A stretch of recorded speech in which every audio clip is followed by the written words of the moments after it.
কেউ খাবার জোগাতে কাজের সন্ধানে দৌড়াচ্ছে, আবার কেউ অতিরিক্ত খেয়ে খাবার হজমের জন্য দৌড়াচ্ছে।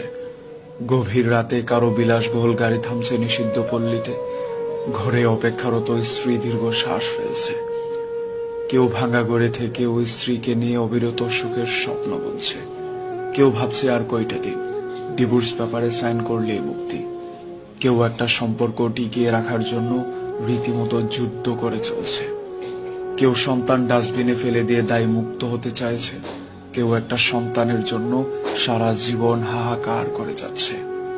কেউ লাখ টাকার ডাইনিং টেবিলে বসেও তৃপ্তি সহকারে ভাত খেতে পারছে না, কেউ পেঁয়াজ কাঁচামরিচ কচলিয়ে গোগ্রাসে ভাত খেয়েছে।